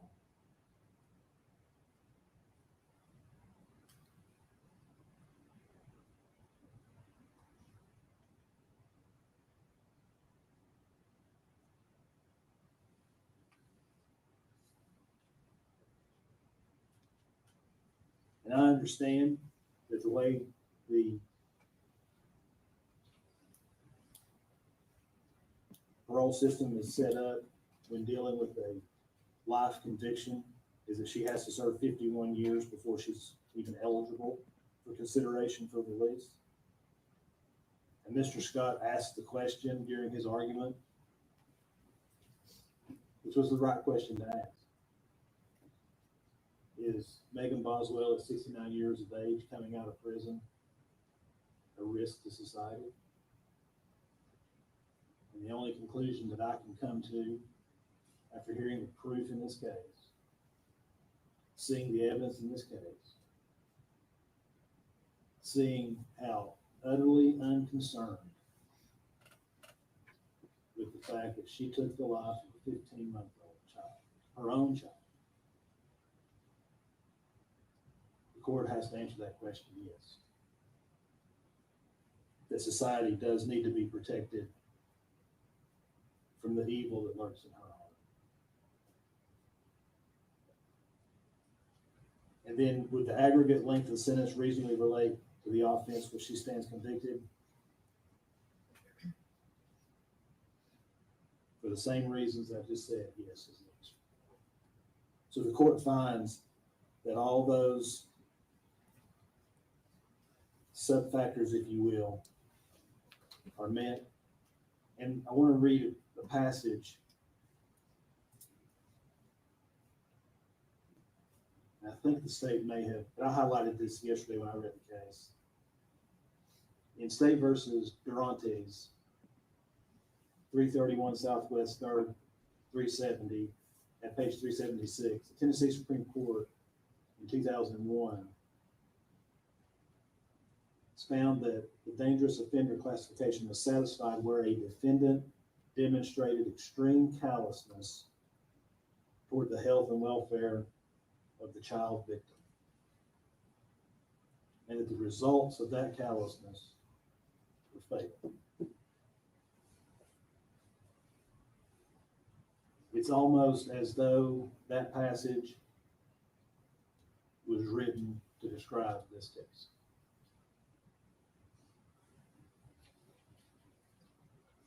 Therefore,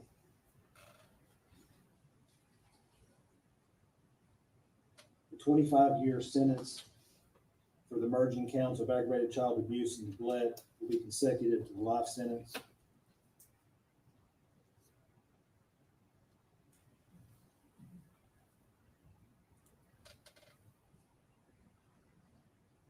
The 6-year sentence for tampering with evidence and the 4-year sentence for false report will be concurrent with each other, but consecutive to the 25 years.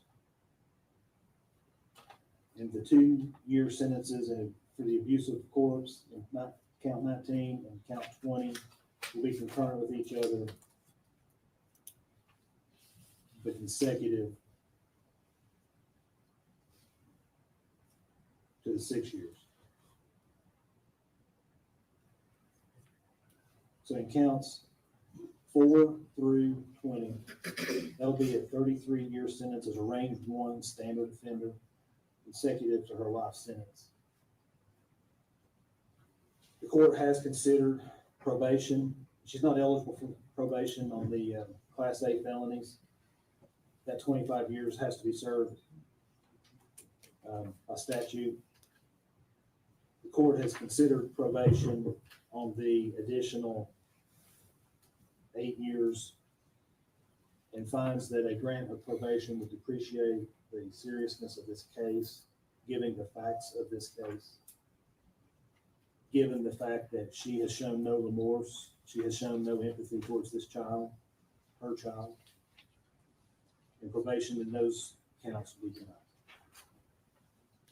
Mr. Scott, I believe at sidebar, you had indicated that you would like to have a transcript prepared before, in order to prepare the motion for the trial. Yes, Judge. I'll order that transcript, whatever order I need to sign, share, I'll do it. Judge, I would also like to have this sentencing period as well.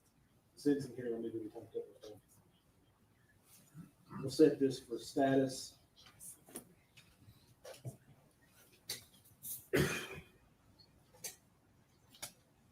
We'll send Ms. Boswell back to TDOC. And let's set this for a status on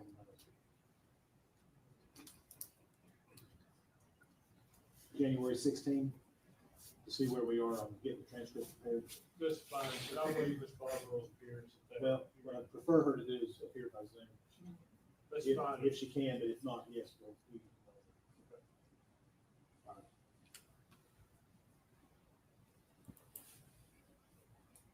All right, that's all.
Incoming Paul voice. Incoming Paul voice. 1, 2, 3. Incoming Paul voice. So yeah, so this is my interpretation. Y'all help me out here. So so Lawrence says, I thought it was life at least 25 consecutive to the 13. So this is my interpretation. He gave her 25 years on top of life, but then those little charges, let me get rid of this. Like the 6 years and all that, like say there was 2 6-year charges, he made those concurrent, but then stacked those on the other ones. So the overall thing, and I don't know what the overall year thing is because I keep seeing different number, whatever. I'm not sure if it's 30 some, but so if there's like 2 6-year separate sentences, he made those concurrent, but stacked them on the 25, which is stacked on top of the life. Now y'all tell me if I'm saying that correctly or not, but that's how I interpreted it. So my interpretation of what just happened is he threw the book at her.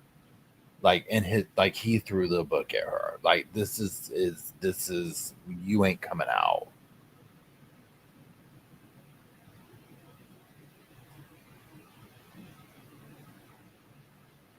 Now again, if he ran 25 years consecutive of life, just re-listen. Okay, yeah.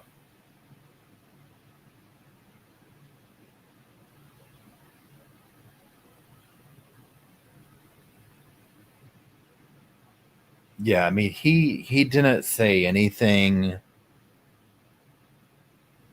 I think what he did too, she has to get parole and life sentence, then serve 25 years. Yeah. And that ain't happening. You heard exactly what he said. She is a danger to society. You don't fix that right there. And I mean, I'm sorry to sit here and say whatever. People could change all that kind of stuff. That what we saw play out over the last 5-6 years. She got up there today and said she didn't do it. Said she got railroaded. No, honey, you can go right to jail, right? He saw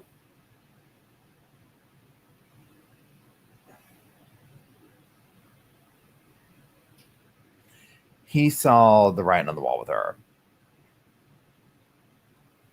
And also, too, I mean, he gave her credit where credit's due. He's like, yeah, you don't have a big prison experience or whatever, criminal record, so we're going to give you some points for that. But yeah, she's a miniature Letitia Stout. Yeah, this was, I mean, he saw it. He saw the writing on the wall. And he did the right thing. What did he say? He's in a lot of sixes. I felt like he said, wait, hold on, let me rewind. Not about the sentence, but about, hold on, I'm sorry, I'll correct me if I'm wrong here. Isn't she eligible for parole at like age 51 or something like that? Like in a long time.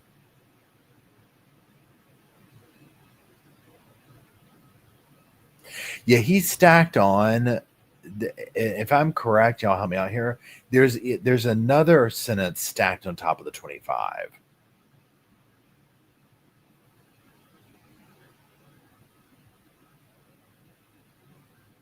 And yeah, she won't get it. 100%. That so here's the thing. How old is she now? Like early 20s or something? Something like that, or well, she'd be 51. So what is she? 26? I can't remember. But yeah, Bandit said right. Who gets parole first time out though? No, it's not good. No.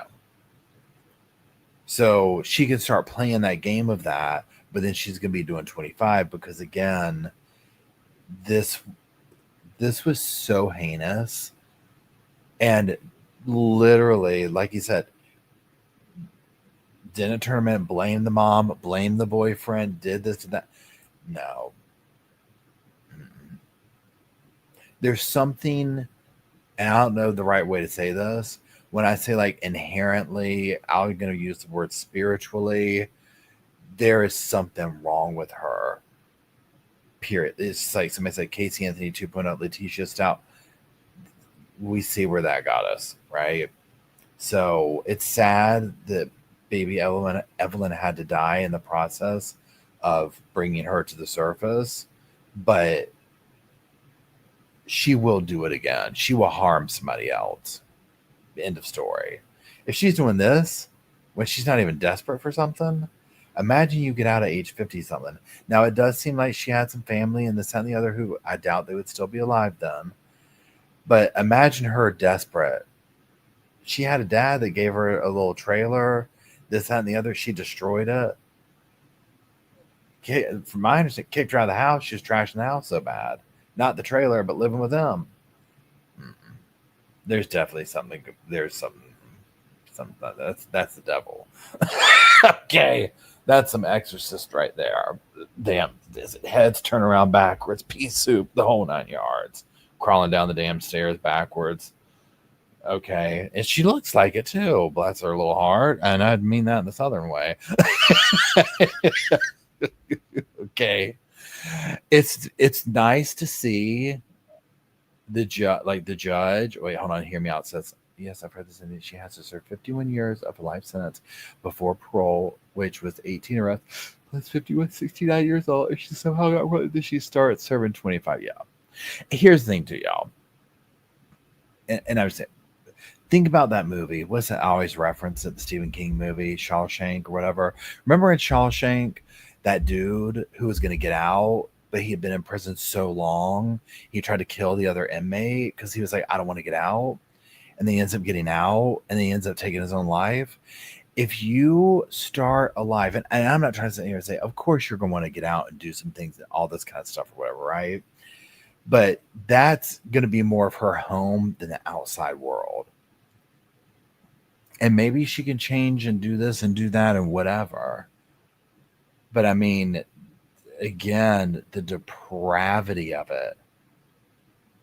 And yeah, Kathleen brings up a good point. She is emotionally stunned from when she went to jail. She is mentally 18, although that seems too old and always will be. Amen. Yep. Amen. And again, look at what she was doing and rewind a little bit, right? This is years ago. Well, I'm sorry, yeah, 18, but like, imagine, like, roll back a little bit from that. Yeah, Melissa says Manson begged not to get out. Look what happened. I mean, the idea can be great, but it's like if you spend more time institutionalized and you know how to operate in there, it's what you. Yeah, Crafton brings up another good one. Andrea Yates asked to stay incarcerated for the same reason. It's just you're gonna get. It's what you know. You know, you create a life, and you know what's she gonna do? Get let out in that town? She had that town turned upside down, doing what she did with little baby Evelyn. And I mean, again, people are gonna always remember the horror of that. Absolute horror of it.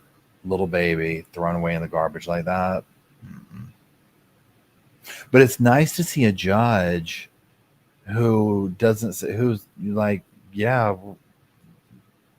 you know, Megan meet book meet Evelyn, or book meet Megan. Here y'all go, y'all are going to collide, right? It's refreshing. I mean, y'all, that case has gone on I know that judge is going to go home and crack a cold one. Or probably a lot of people in that room.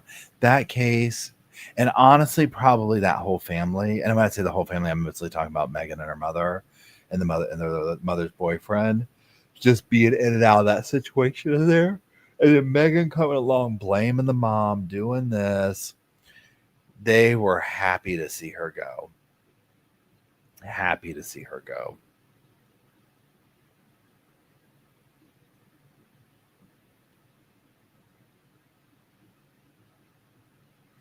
So y'all, I'm gonna get to running. So what we're gonna do is at some point later this evening, we're gonna be doing some kind of little situation with hold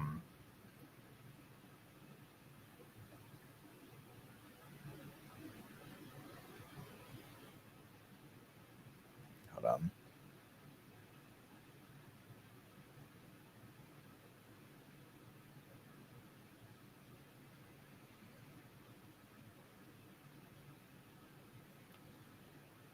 Okay. We're gonna be doing something with the CrimeCon crowd. I'm sorry, y'all. And then tomorrow at some point, I'm gonna go live to go over like kind of on this channel, like weekly, like all the stuff that's gone on recently and stuff coming up, et cetera, et cetera. And then Sunday, Dr. Barry and I at 3:00 are going to go live and discuss Donna Adelson. So we're going to rewatch the sentencing. I want to ask her a couple of things about Donna's behavior while the Markells were given their, you know, victim impacts and so on and so forth. So we'll see. So anyways, thank you, mods, for being here and keeping everything going and the pillows fluffed. I do appreciate it. And thank you, Sofa Squad, for being here and watching the ending to this. So many things have been coming to an ending this year, these crazy cases. But that's it. I appreciate y'all. I love y'all. And that's it. I'll see you later this evening and later and then tomorrow. So I'll figure out what time I'm going to do the thing tomorrow. I'm not sure yet. But that's it. I love y'all. We'll close out with Slow Morrison's Ode to the Sofa song, and I will see y'all.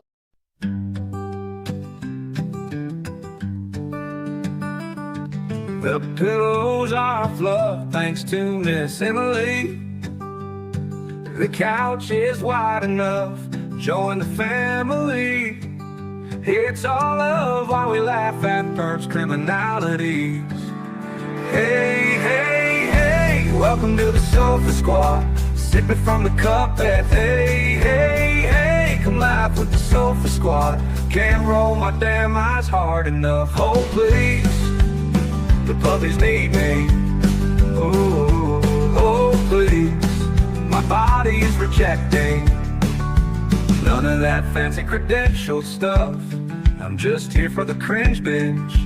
Hey, hey, hey, welcome to the Sofa Squad. Sipping from the cup that hey, hey, hey, come laugh with the Sofa Squad. Can't roll my damn eyes hard enough.